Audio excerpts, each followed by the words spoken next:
Hey, welcome guys back to the channel. Maverick here, and today we are watching episode 5 of Appare-Ranman, and hopefully today is today when the big race is finally going to begin. I had my doubts on this. I thought that we were going to be introducing more characters, but it seems that we are instead going to be introduced to them along the way. We've got the main cast set already, so let's get rolling, shall we? Not really too much to recap. Like I said, all the previous were just really character introductions and whatnot. So without further ado, let's just get right into it and see if we can start the race already. All right, let's begin in 3, 2, 1, play.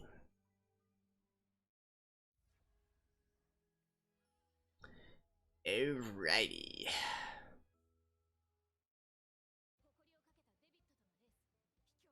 Oh, well, okay, fine. They recap for me.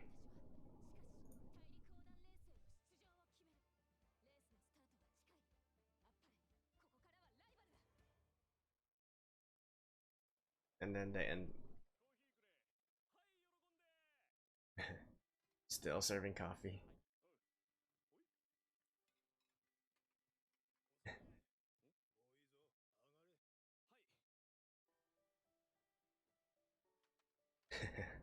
For Kasame is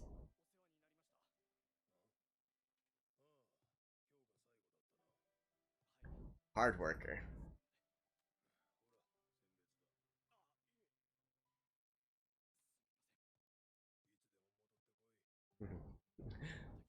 I still can't get over like how they're actually able to communicate.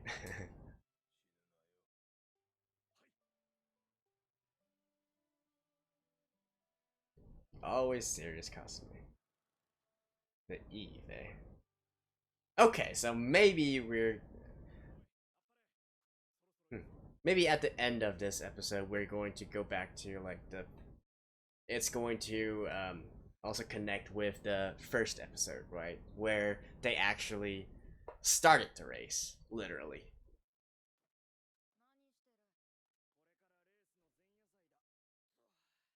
Yeah, this is the eve of the race.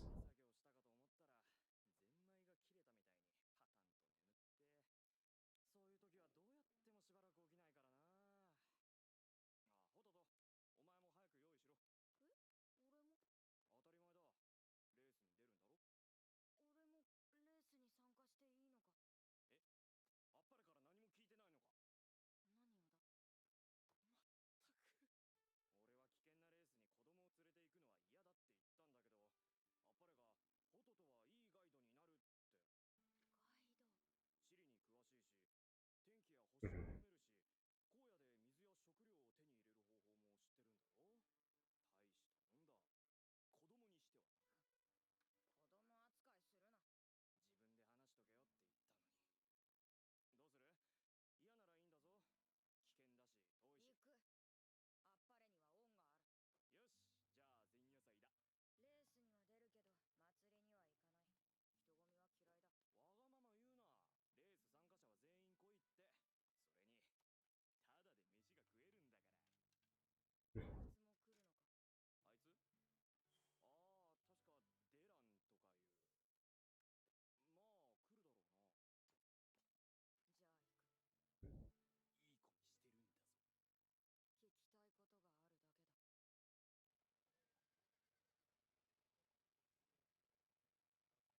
How are they gonna show up?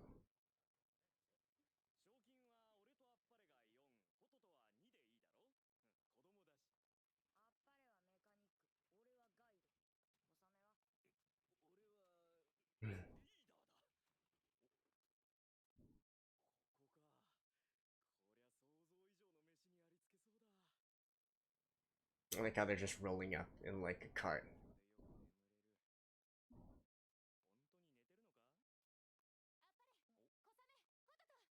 Ooh.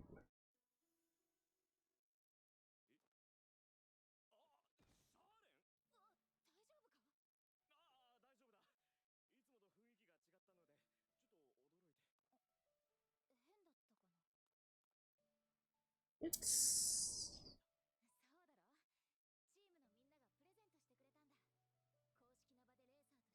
I mean, Is oh.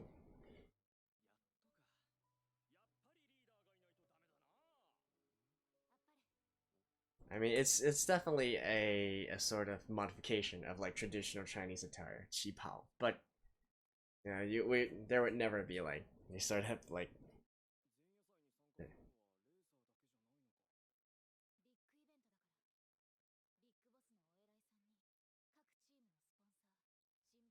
Yeah, I can already imagine Hildato and Appare are gonna like.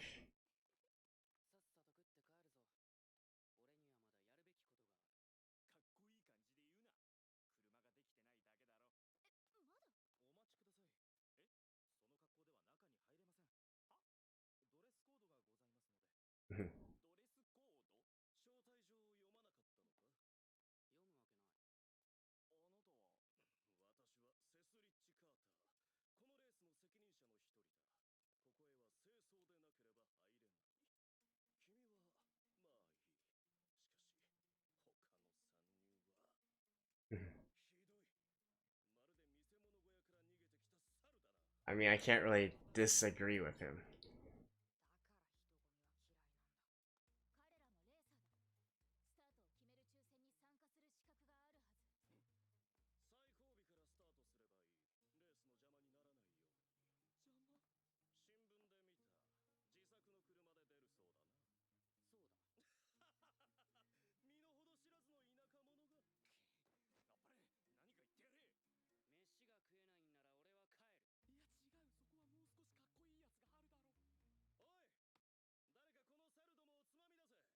When's the prince? Not the prince. What's his name again? Oh, here's Dylan. Probably. Wait, is that Dylan? No, I've actually. No, it's the butcher.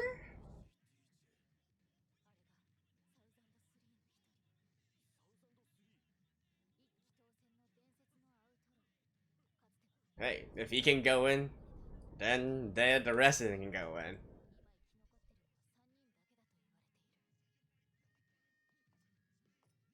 Are you gonna stop him?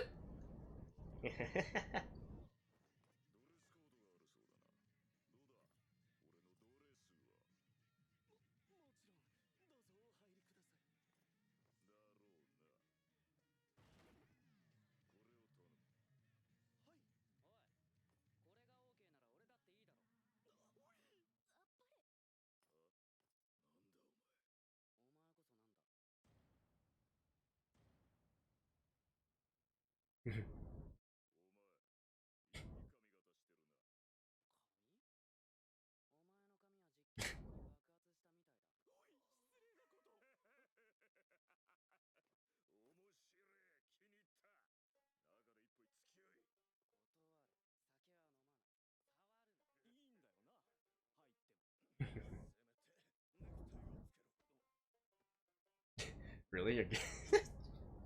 the fuck?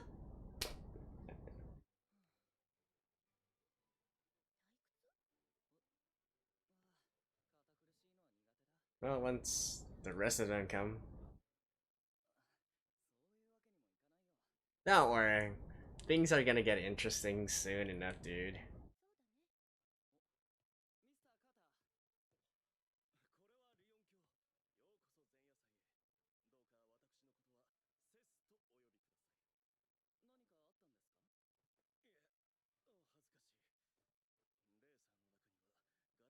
And they're just gonna show up like, "What's up, man?"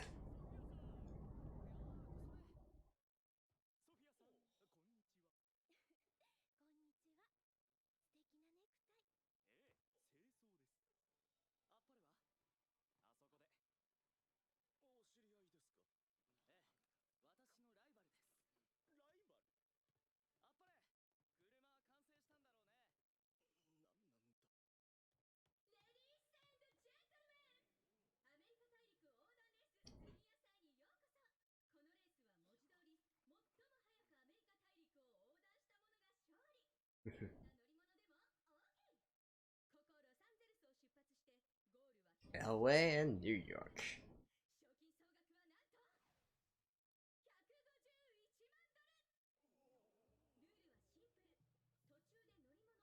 Can't change vehicles on the way. May not use the railroad. Oh, there's supply points.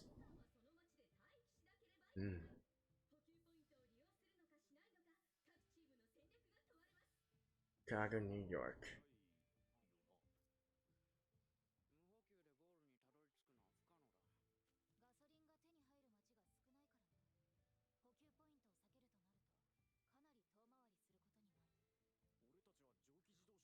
You still need coal, man. And water.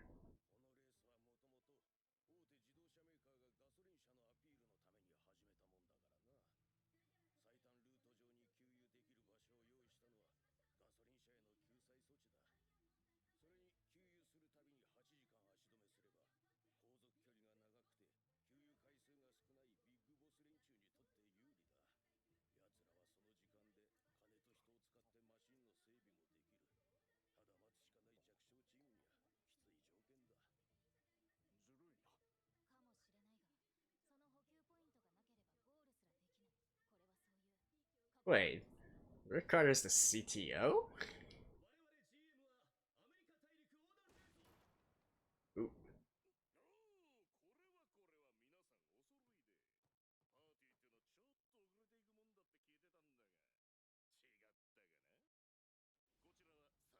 Okay, so this is the butcher.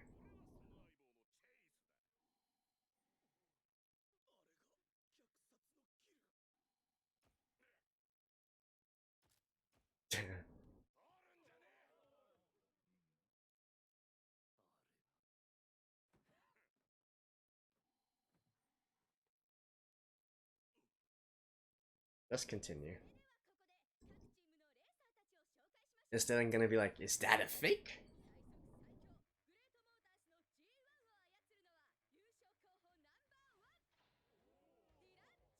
Wait, they're actually also going to introduce every single one of them?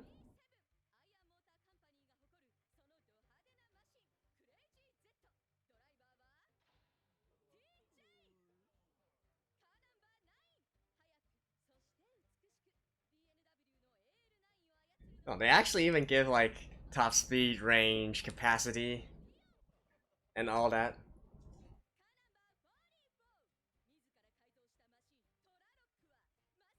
Displacement, horsepower. Oh, Phoenix Lotus.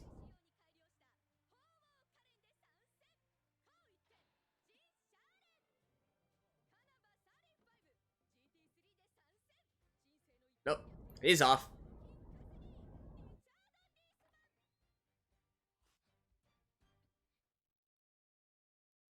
So we're not gonna see them introduce a Pirate's car. Well, they probably haven't even submitted the documents and whatnot.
Oh, of course.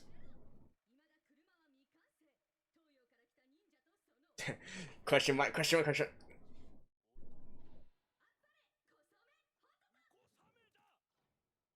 mark. One photo.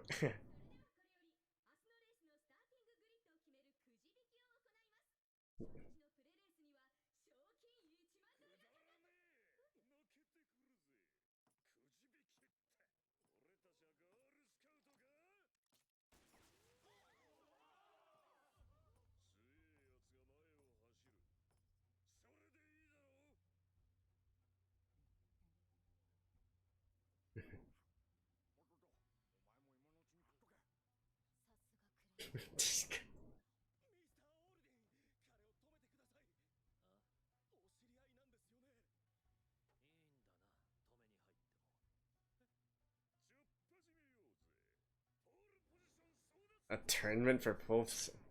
So a pre-tournament.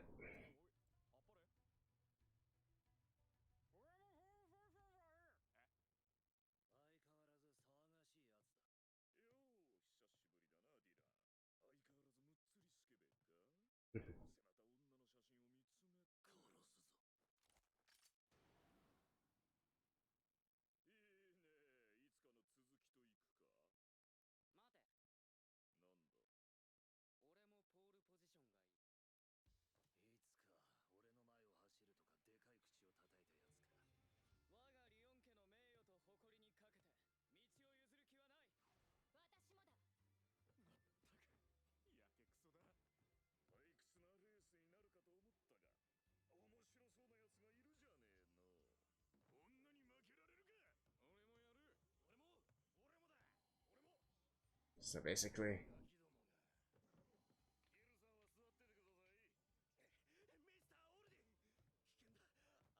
is your car even finished, Appare?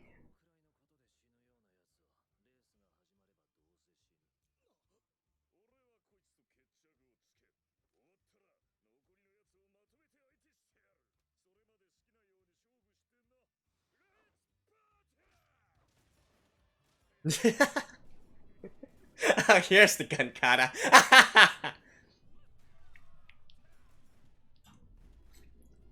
I like how they're just having a gunfight in the middle of a party. Oh my god, like what the hell even is this?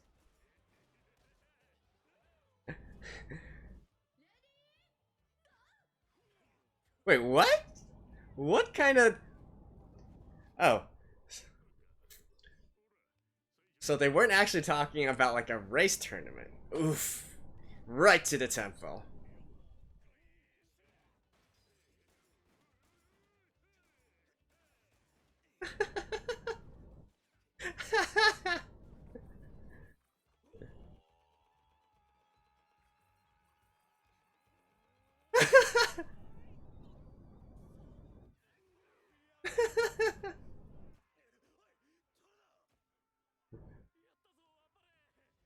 I'm sleeping.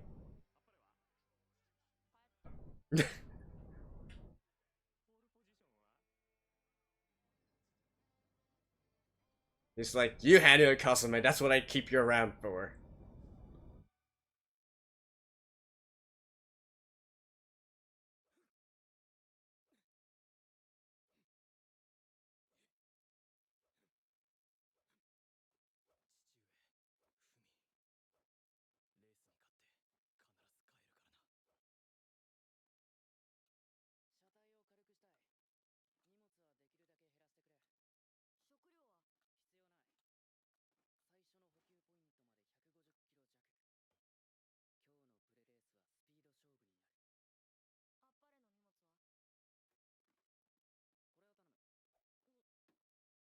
That's his luggage. Julius Bird.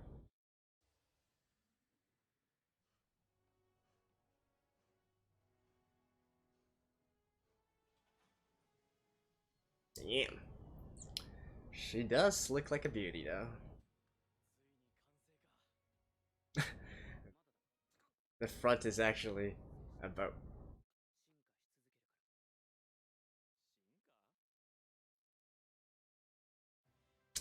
What did I say? We're gonna end where we started.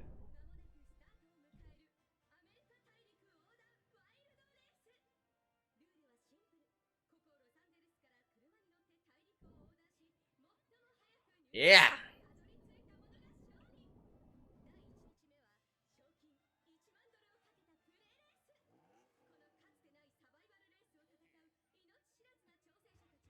Right. This is right exactly where we left off. Yeah. And then they're going to be the last one.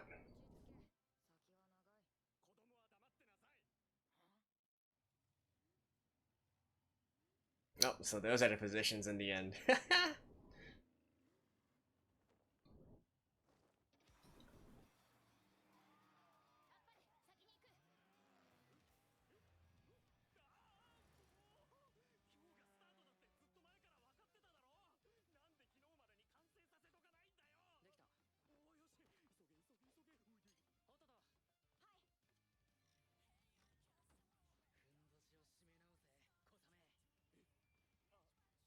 Vroom!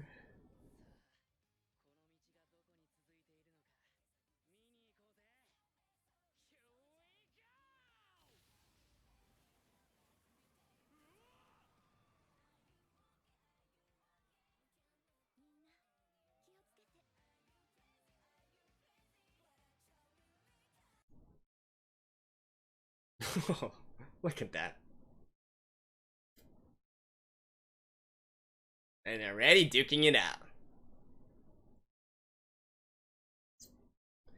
Like seriously, they even have obstacles in front. Oh my god, this is the worst organized race ever.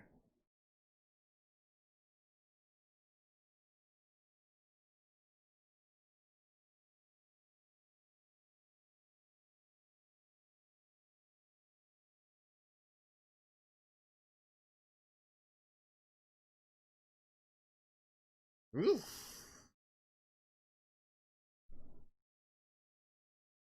Oh, and then they're all on train.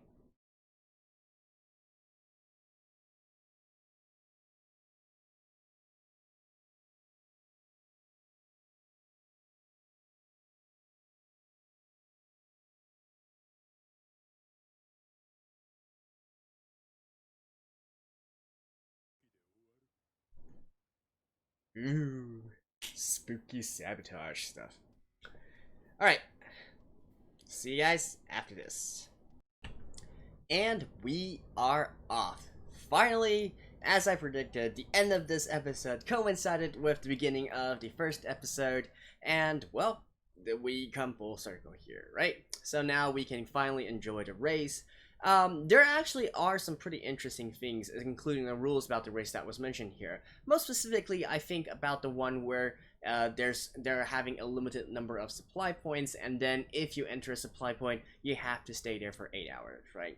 So first thing about the supply point is that, okay, so basically transcontinental USA, it really depends from east to west. It depends on like where where exactly in terms of latitude that you are. However, you can mostly say that it averages to about 2,800 for 3,000 miles from east to west, right, from coast to coast.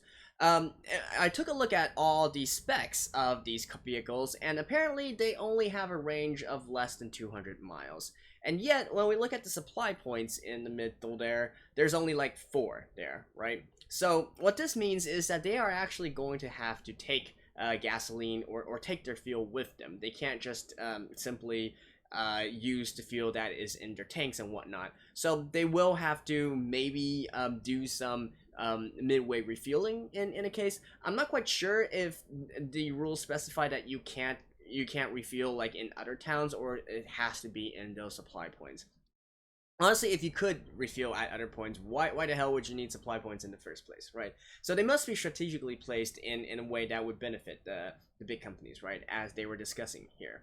And then the 8 hour thing is also kind of sort of a very interesting thing. I'm already thinking like there might be situations, or there might be situations in the future, events in the future, where maybe Appare or someone else is going to be forced to enter a supply point because they want to pursue a certain driver or whatnot, and so they have to drive into town, and then that is going to cost them 8 hours, right? Because they're gonna have to wait just right there as well. 8 hours is actually quite a lot, right? I think definitely if you had the capacity to carry your fuel with you, you definitely wouldn't want to stop in the supply points. Unless it was absolutely necessary, like for a tire change or something like that.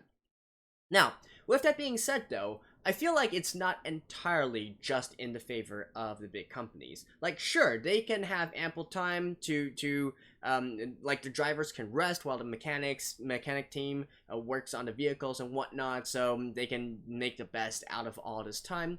And yet, because there is a mandatory 8-hour time, it also benefits people like Appare as well, because he's literally the same person who is fixing his own car, right? And if you gave him 8 hours, that means that he's going to be able to complete as at least a certain amount of work, versus if the big companies, perhaps they like just throw like a team of 20, 30, 50 mechanics into there, right? And then complete the same amount of work in a short amount of time. By actually requiring them to stay 8 hours, that means that the big companies are also subject to this as well, and they can't just simply throw more money and more people at the problem there. So I think it might turn out to work out in Appare's favor as well. We shall see here, right? For the rest of the race, I mean, we basically already saw all the cars. Yeah, they're all kind of unique and definitely nothing that seems to be from the 1900s. But, hey, it's fun, right? And speaking of fun, this episode was absolutely a mess, right? With the party, the pre-party and all that, and everybody crashing the party. My favorite scene has got to still be TJ and Dylan doing some gun kata with each other. Like, this is something that I've been looking forward to since I originally saw the opening to this. Gun kata is a very cool form. You know, if you guys don't know what gun kata is, it's basically a sort of gunfighting, except it's close quarters gunfighting, right? I think the best example of gun kata comes from the movie Equilibrium, which is, in essence, it's like basically using the least amount of movement to push away your opponent's weapon so that they can't actually put a bullet into your body, right? So we see them going like fighting, like doing hand-to-hand combat at the same time, holding guns in their hands and whatnot. It's cool. It's absolutely ridiculous, but it's cool, and I love that they finally show that here. Hopefully this is not the only scene, but typically you don't want to overutilize it, so it might very well be the only scene here. And I mean, everything is just chaos, right? So we see at the very end there that they got, I think they got 3rd position or 4th position or something like that. Are they actually going to win day 1? Hard to say. But of course they are aiming for the grand prize of $1 million US, right? Which actually, accounting for inflation, equals about $30 million US in this day. And then finally, we also have a little bit of hints as to the bigger conspiracy behind all this, right? Like, somebody's trying to sabotage the race.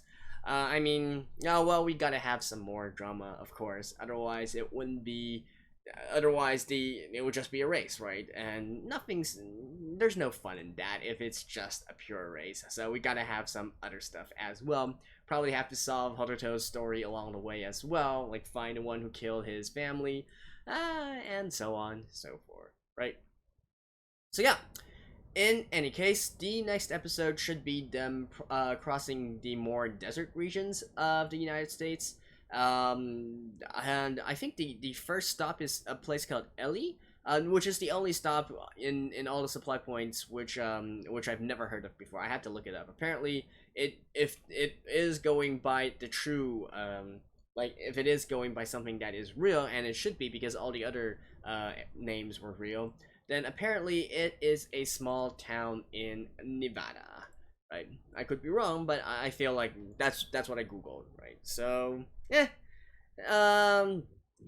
I don't know what to say, but to just look forward to the next episode, and hopefully we can see some very innovative racing.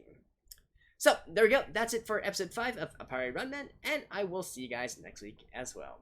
Bye bye.